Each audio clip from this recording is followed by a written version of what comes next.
안녕하세요. 오늘 하루도 주님의 풍성한 은혜와 사랑을 누리시는 여러분 되기를 축복합니다. 오늘 본문은 역대상 27장입니다.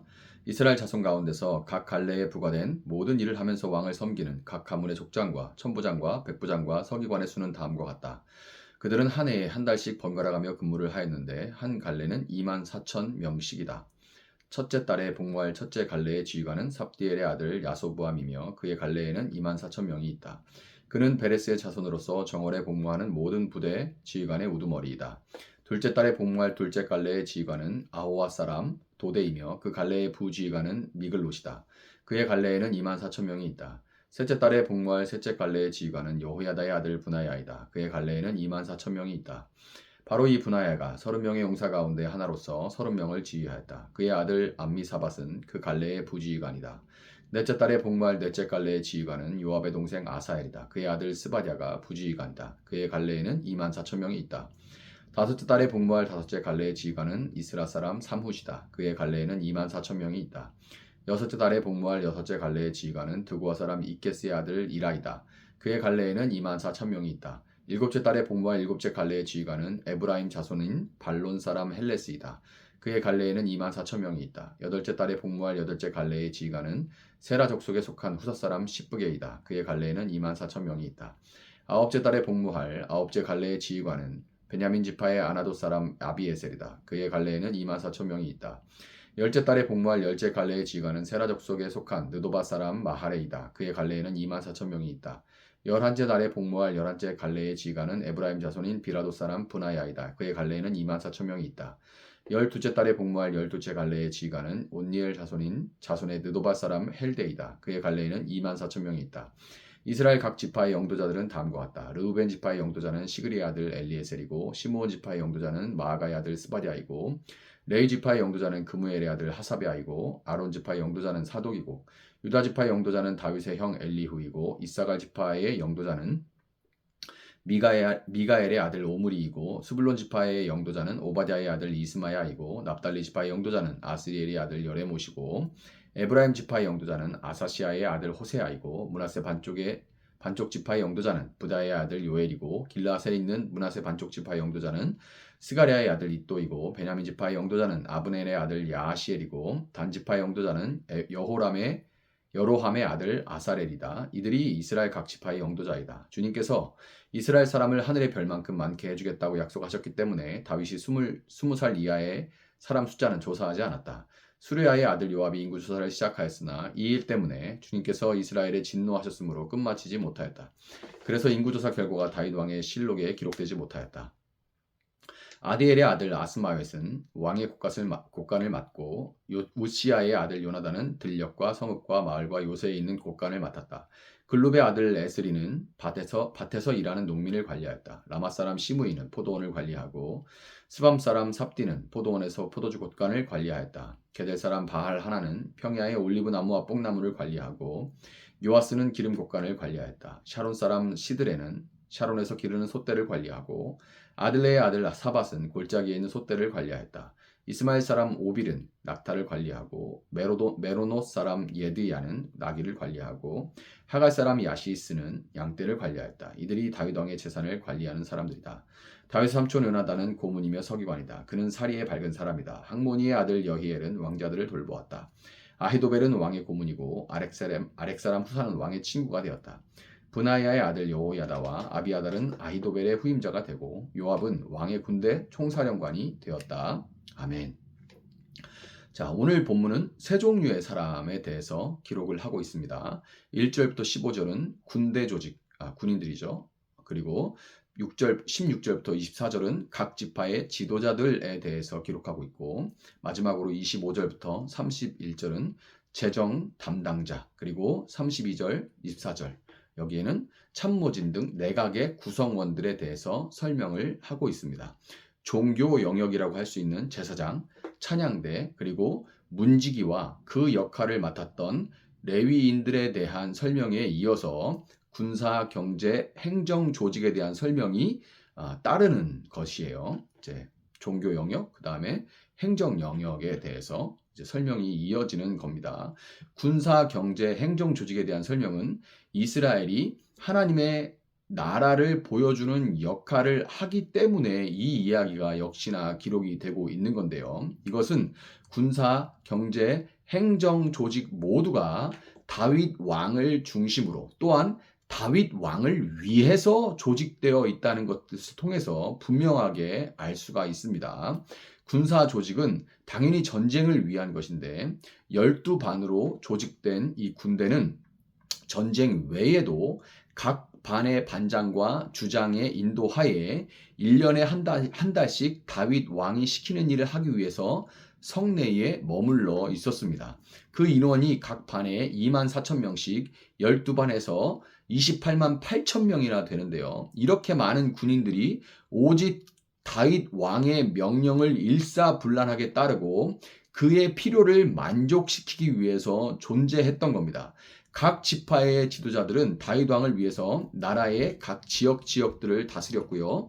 재정을 맡은 사람들은 다윗 왕의 소유인 밭과 포도원, 감람나무, 뽕나무, 기름, 가축들을 관리했습니다. 모사, 서기관 등 내각의 구성원들은 자신들의 학식과 지혜를 모두 다윗 왕을 위해서 사용을 했습니다. 이와 같이 세상 나라와 하나님 나라의 가장 큰 차이점은 그 나라를 구성하는 모든 기관이 스스로 왕된 자기 자신을 위한 것인가 아니면 하나님이 기름 부어 세우신 왕을 위한 것인가 하는 걸로 세상 나라와 하나님 나라가 정확하게 나누어지는 겁니다. 구약에서 이스라엘이 하나님 나라를 상징했다면 신약에 와서 이 땅에 하나님 나라를 보여주는 기관은 교회입니다.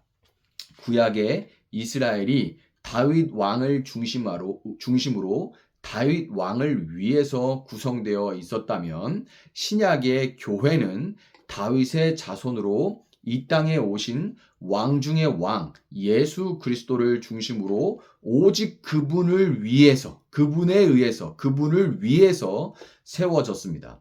예수 그리스도는 사랑과 섬김으로 다스리는 왕이기에 교회의 모든 구조와 조직은 마땅히 사랑과 섬김을 위해서 세워져야만 합니다. 이걸 절대로 잊으면 안 돼요. 교회의 모든 구조와 모든 조직은 마땅히 사랑과 섬김을 위해서 세워져야만 합니다. 어떤 사람들은 교회는 조직이 되어서는 안 된다라고 주장하는 사람이 있습니다. 물론 이해는 가요. 조직이 되면서 경직된 그런 모습으로 한국 사회의 교회가 굉장히 좋지 않은 그런 모습들을 많이 보여왔죠.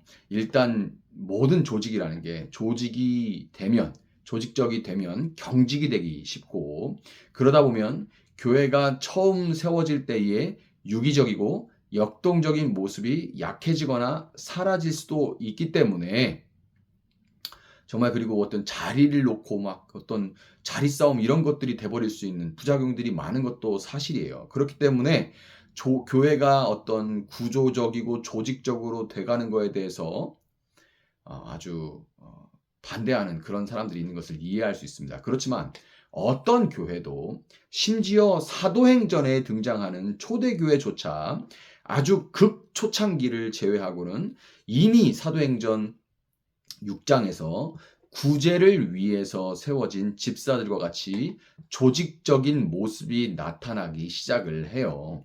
교회에 구조가 생기고 조직이 생겨나고 예산을 편성하고 그 예산을 집행하고 감사하는 모든 행정은 사랑이라는 이름으로 대충 하거나 불투명해도 되는 것이 아니라 세상 나라에 뒤지지 않도록 더욱 철저하게 하되 그 모든 것이 오직 예수님께 속했고 예수님을 위한 것이라는 것을 절대로 잊어서는 안 됩니다. 동일한 관점으로 사랑과 섬김은 그저 감정으로 내키는 대로 하는 것이 아니에요. 분명히 이 사랑이라는 것은 계획과 의지가 필요한 동시에 마치 군대가 1년에 한 달씩 돌아가면서 빠짐없이 다윗을 섬겼던 것처럼 지속적으로 이루어져야 돼요. 힘과 조직과 구조가 있어야 됨과 동시에 그리고 빠지지 않고 지속적으로 이루어져야만 하는 겁니다. 하다못해 연인에게 고백하는 이벤트에도 계획과 의지와 이런 것들이 필요한데 하나님 앞에 사랑으로 그냥 마음만 있으면 된다? 이거 그냥 감정으로 내키면 하고 말면 만다. 이런 게 아니라는 거예요. 교회는 사랑과 섬김의 군사가 되어야 하는 거예요. 전문가가 되어야 되는 겁니다. 교회는 세상과 다르다라는 그런 말을 많이 하는데 이런 말을 출근 시간은 칼같이 지켜도 교회 예배 시간은 늦어도 되고 직장에선 사람들을 깍듯이 대해도 교회는 가족이니까 조금 무례하게 구르고 마음 내려놓고 그냥 막 편하게 막 그냥 다 막 그냥 막 말을 이렇게 해버리고 내가 하고 싶은 말 다 해버리고 이런 식으로 그래도 괜찮다는 식으로 받아들이는 사람이 참 많아요. 오히려 밖에서 이렇게 눌려 있다가 와서 더 하는 사람들도 많이 있습니다. 여기는 교회니까 이런 식으로 절대로 그렇게 생각하면 안 됩니다. 교회는 예수님이 아니고는 존재의 근거와 이유가 없는 그런 기관이기 때문에 그런 식의 태도는 다른 누구도 아닌 바로 예수님을 무시하는 행위입니다. 본문 24절은 다윗의 명을 받은 요압이 이스라엘의 인구조사를 함으로 하나님의 진노가 임했던 사건을 기록하고 있는데요. 이 일은 명백하게 다윗의 잘못임에도 불구하고 결국 이 인구조사를 바탕으로 다윗의 그 기록에는 남지 않았어요. 인구조사가 몇 명인지 남기지 않았는데 그러나 자료는 남아 있었겠죠. 다윗은 공식적으로 그걸 발표하지 않았습니다. 하나님께 징계를 받았기 때문에. 그런데 자료는 남아 있었겠죠. 그 자료를 누가 이용했냐? 솔로몬이 이용을 하게 됩니다. 그래서 이 자료를 바탕으로 정확하게 개수되는 인구조사를 바탕으로 솔로몬은 세금 개수를 비롯한 왕궁의 조직을 이후에 더욱 탄탄하게 세울 수가 있었어요. 악을 선하게 바꾸시는 하나님의 은혜죠. 우리 역시 지금까지 사랑과 섬김으로 하나님 나라를 이 땅에 보여줘야 하는 그런 교회에서 세상 나라만도 못한 그런 모습을 보인 적이 있다면 또 그런 모습을 보이는 사람이 있다면 마치 내가 한 것 같이 그렇게 회개하고 돌이켜야 할 것입니다.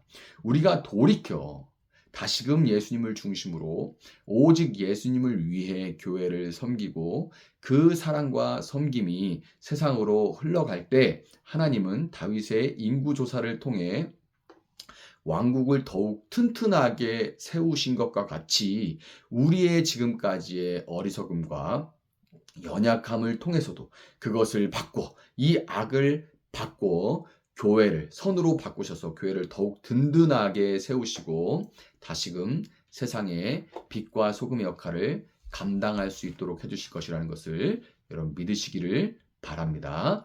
함께 잠시 기도하겠습니다.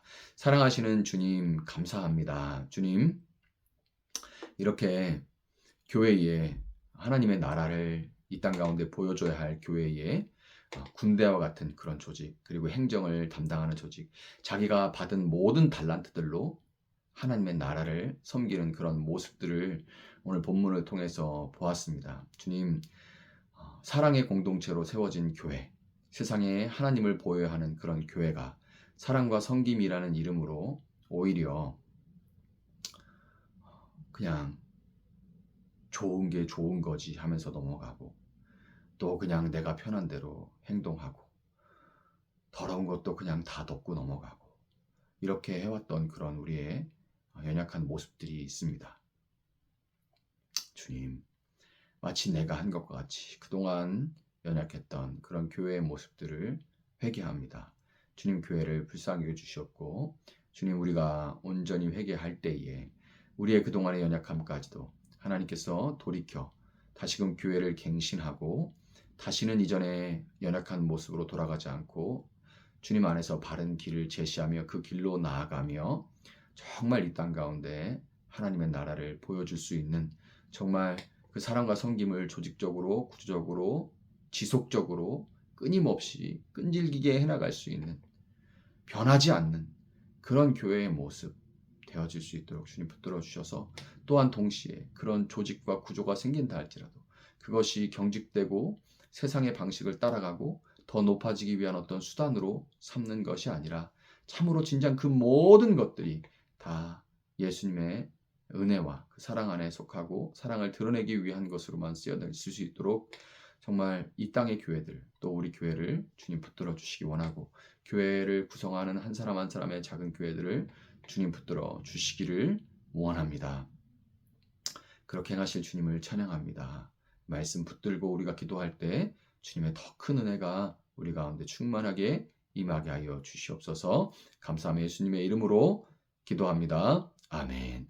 오늘 주신 말씀 붙들고 계속해서 기도합니다.